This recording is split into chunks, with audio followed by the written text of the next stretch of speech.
Hello friends, જલપાની રસોઈમાં આપનું સ્વાગત છે। આજની રેસીપી છે ગુજરાતી ખાટી મીઠી દાળ। ગુજરાતી જે દાળ હોય છે એ થોડી ખાટી મીઠી હોય છે, તો આજે એ રેસીપી તમારી સાથે શેર કરવાની છું। મારી રેસીપી ગમે તો કોમેન્ટ જરૂરથી કરજો। દાળ બનાવવાનું શરૂ કરીએ। તો કુકરમાં 1 વાટકી તુવેરની દાળ લઈ લઈશું। તેમાં પાણી ઉમેરીને દાળને સારી રીતે ધોઈ લઈશું। દાળને ધોઈ લીધા પછી એમાં 1 ગ્લાસ પાણી ઉમેરીને દાળને 10 મિનિટ જેવું પલળવા દઈશું, જેથી દાળ જલ્દી ચડી જાય। તો 10 મિનિટ પછી દાળ પલળી ગઈ છે। હવે એમાં 1 કાપેલું ટામેટું નાખી દઈશું। થોડું મીઠું નાખીને દાળને બફાવા માટે મૂકી દઈશું। તો 3-4 સીટીમાં દાળ બફાઈ ગઈ છે સરસ રીતે, તમે જોઈ શકો છો। તો અહીંયા મેં આવી રીતે દાળને મિક્સ કરી લીધી છે। તમે બ્લેન્ડરથી પણ કરી શકો છો। તેમાં થોડું પાણી ઉમેરીને ફરીથી આપણે મિક્સ કરી લઈશું। તમારી થિકનેસ પ્રમાણે તમે દાળમાં પાણી ઉમેરી શકો છો। થોડી મીડિયમ પણ રાખવાની, જેથી દાળનો ટેસ્ટ સારો આવે।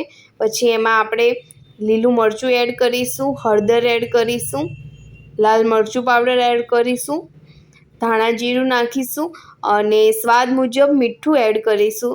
જો નાના બાળકો હોય તો તમે લીલા મરચાંને બાફવામાં પણ નાખી શકો છો। અને લીમડાના પાન એડ કરીને આપણે બધું જ સારા એવા મસાલાને મિક્સ કરી લઈએ। તો બધા જ મસાલા મિક્સ થઈ ગયા છે। એના પછી દાળને ઉકળવા માટે ગેસ ઉપર મૂકી દઈશું। તો અહીંયા ગેસ ઉપર મૂકી દીધી છે દાળ। હવે એમાં આપણે ગોળને એડ કરીશું। તમે તમારી ગળ્યાશ પ્રમાણે ગોળ યુઝ કરી શકો છો। તો અહીંયા મેં આટલો ગોળ દાળમાં નાખ્યો છે। એના પછી લીંબુનો રસ એડ કરીશું અને સારી રીતે મિક્સ કરી લઈએ। અને દાળને હવે ઉકળવા દઈશું, જેથી આપણો દાળનો ટેસ્ટ ખૂબ જ સરસ આવે। તો આવી રીતે તમે લીમડાના પાન ઉકળવામાં નાખો તો ખૂબ જ સારી એની સ્વાદ આવે છે। તો ચોક્કસથી તમે ઉકળવામાં નાખજો લીમડાના પાન। તો ગુજરાતી ખાટી મીઠી દાળ ખાવાની ખૂબ જ મજા આવે છે। તો આપણી દાળ અહીંયા ઉકળવા લાગી છે। જેમ જેમ ઉકળશે એમ તે ઘટ થતી જાય છે, એટલે દાળને ઉકાળશો જેમ વધુ એમ એ સરસ સ્વાદ પણ સારો આવશે અને ઘટ થશે। હવે આપણે વઘાર માટે વઘારિયામાં તેલ લઈ લઈએ।